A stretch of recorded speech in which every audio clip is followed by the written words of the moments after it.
Hi, it's Dr. Jan. And have you ever wondered why experts keep telling you to do the same thing over and over and over again when it comes to workplace bullying?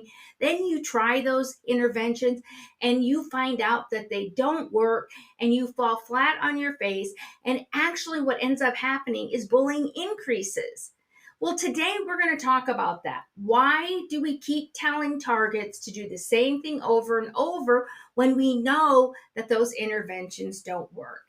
And before we get too far into it, I want to tell you a story about when I was getting my PhD and I was taking a theory class with one of my professors. And we were talking about organizational theories and how organizations look at interventions, how they gather data and information about those interventions, and determine whether or not their interventions work. And she said a lot of times what ends up happening in organizations is we know that these interventions don't work, but we keep using them because they're feel good interventions. And she used the example of the DARE program. Okay, the DARE program, if you don't know, is a program that was supposed to help kids learn more about drugs and alcohol so that they wouldn't use them. Okay. And she provided us with a lot of data and information showing that, in fact, the goal of the DARE program wasn't met, but funding for the DARE program kept happening because organizations like schools and people liked the idea of police officers talking to children about drugs and alcohol, even though the research really showed that it was basically just a feel good program and it wasn't doing anything to help prevent drugs and alcohol use from kids, right? So, what it did essentially is if your parents or your guardians or your loved ones talk to you about not using drugs, the DARE program just reinforced that. It wasn't stopping kids from using drugs or alcohol in the future. So, but it kept getting funding and funding and funding. And that's because people liked the idea of the DARE program, even though it really wasn't doing what it was supposed to be doing. And there was a ton of research to show that. Okay. And that's a little bit like why people and experts continue to say and tell you to do the same thing over and over about workplace bullying, because these are feel good interventions, even though we know what the research and data shows when we talk about reporting, we talk about going to talk to the bully, they just don't work. Okay. And so I'm going to talk about what are kind of the main consistent interventions that experts will tell you to do. And this isn't just experts about workplace bullying. This is if you go talk to your therapist, this is what they're going to tell you to do. This is if you go talk to your doctor, this is what they're going to tell you to do. If you go come make a complaint, this is what HR and everybody's going to tell you what to do. Okay. And maybe HR and some of the therapists, they don't really know the research, okay? But experts in workplace bullying are telling you to do these things and they should know the research, okay? So generally what most experts say is that you should go talk to the bully, okay? And that's the first sort of step in trying to resolve workplace bullying, okay? That's generally the first step in conflict resolution. Okay. But anytime that you go talk to the bully or you quote unquote out them, they feel threatened. They feel like you're trying to take their power, and their job is to belittle and make you feel bad. It is not your job to make them feel bad. And so when you go talk to the bully, what ends up happening is bullying is increased. Okay. And we know that across the board, we know that. Now, one of the things that I say is sometimes you have to walk through the bureaucratic process.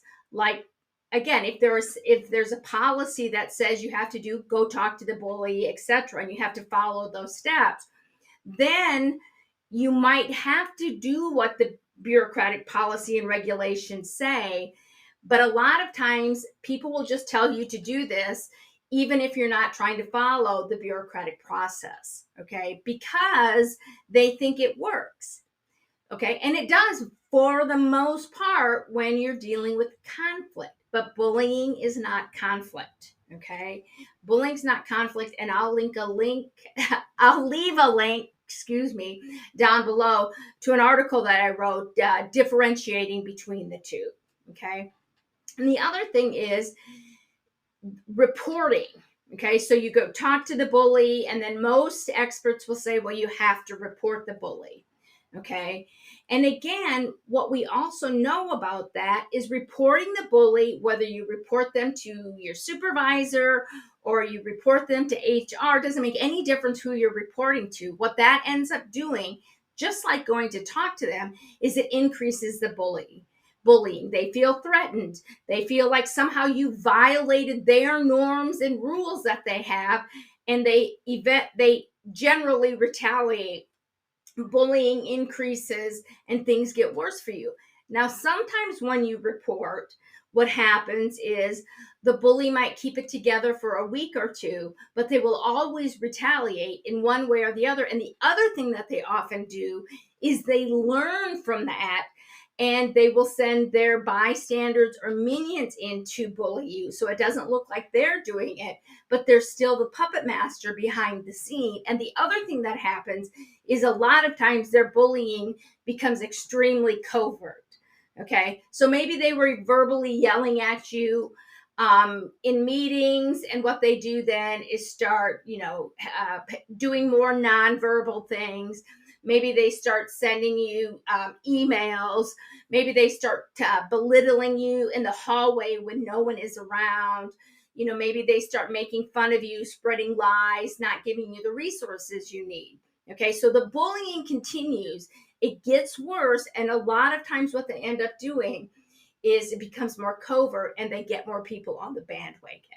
Okay, and so why then, if we know these things don't work, why do experts continue to say you have to report the bullying?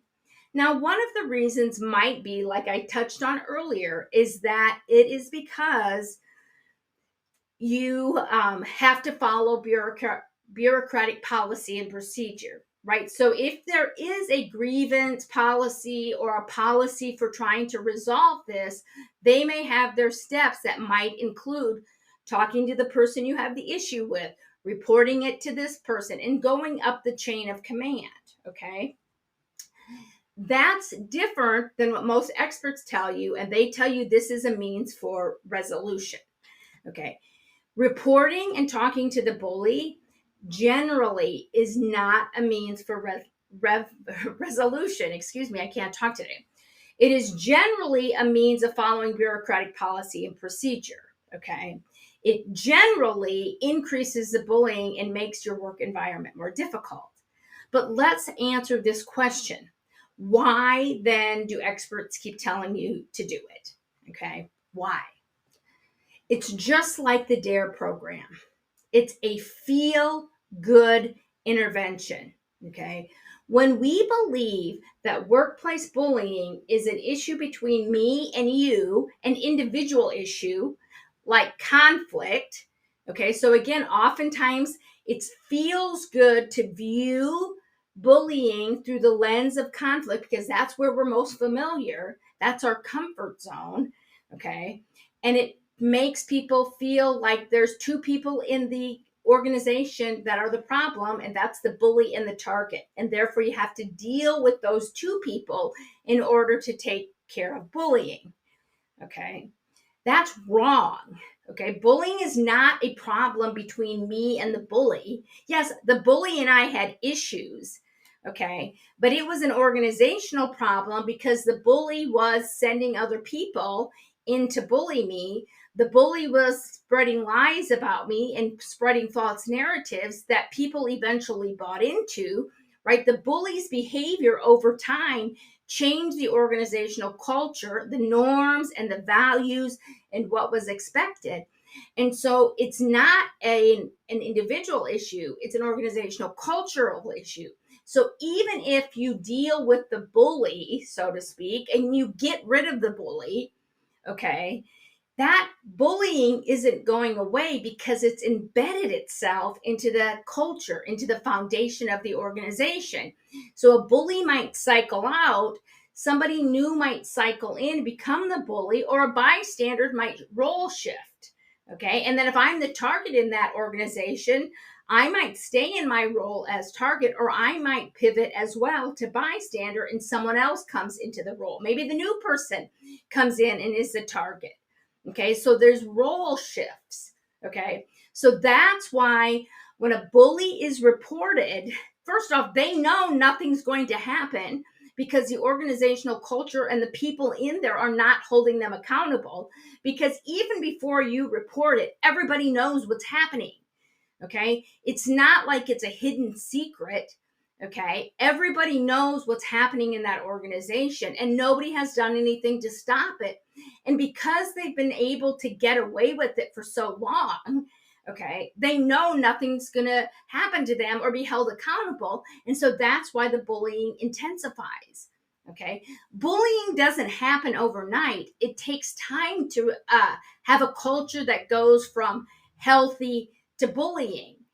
And a bully has spent time cultivating the people, right? So human resources, leadership, all the other bystanders. That person has spent time cultivating relationships to ensure that they think you're the issue.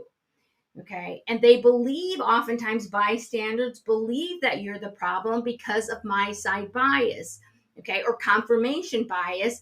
And they seek out information in the organization to show that you're the problem. Okay. And it doesn't take a bully all that long to get information to show that you're the problem, because a lot of times, then again, when we're reporting, right, that's one of the things I did over and over and over and did, because that's what the experts told me to do, was to keep reporting. And the more I did that, the more I seemed like I was the troublemaker, because I was never happy, because I was so desperate to get the bullying to stop. I reported everything. Okay. To my supervisor, I had a revolving door and I was always sending emails about the bully. That made me look bad, even though I was sending truthful and honest emails about what was happening. Okay. So that's why we experts continue to tell you to report or to go to the bully, is because those are feel good interventions. It feels good to think it's just two problems. It's much easier to address the issue if it is just a target and a bully. Okay. But bystanders are all in there as well, and the organizational cultural norms and values. Okay. And that's why those reporting and talking to the bully just don't work, is because the problem is not two people, it's embedded into your organizational culture. And so sometimes, though, you have to, if you want to take further action down the road, so if you want to like file a grievance or something like that, sometimes you have to do those interventions, like go talk to the bully and report. And what I recommend, first off, think long and hard about what you want to do, okay, because there will be consequences when you do those things. How you report and how you talk to the bully is very, very important. And we'll talk about this later on, in a couple of videos down. Next week, we're going to talk about what you should do. Okay. What I think is maybe better interventions for yourself than just reporting and talking to the bully. But if you are going to report, there's a way, a good way, an effective way to do it. And if you're going to talk to the bully, there's an effective way that you should do it that mitigates the harm that you're experiencing, and also that you can then prepare yourself for consequences or increased bullying if those arise. Okay, because a lot of times what ends up happening when it comes to reporting is we're not really giving the whole picture. We're sort of reporting the last incident of bullying, and bullying is not one incident. It's an entire puzzle, right? There's all these pieces, and you have to put that puzzle piece together oftentimes. So there's a way to report that's best for you, and a way to talk to the bully that helps you reduce the harm that you're experiencing. So The experts keep telling you to report and talk to the bully. Just like my professor said, it's because it's a feel good intervention. It makes us feel better when we think two people are the problem rather than our organizational culture. But when we engage in those interventions, we're actually continuing to make the organizational culture worse because bullying rises, the bullying gets worse. Okay, more people get involved, and the cycle of bullying just continues. And so, hey, I'm going to leave a link down below for you because I really need a favor. I told you that I'm going to be doing a group empowerment coaching program, but I want to make sure that it's best for all of my members and anybody who's interested. And so I really want your feedback, and I'm going to leave that link below. I'm also going to leave a link below to some blogs and articles that I think are going to be great for you. And if you have questions, just let me know, and I'll catch you on the flip side.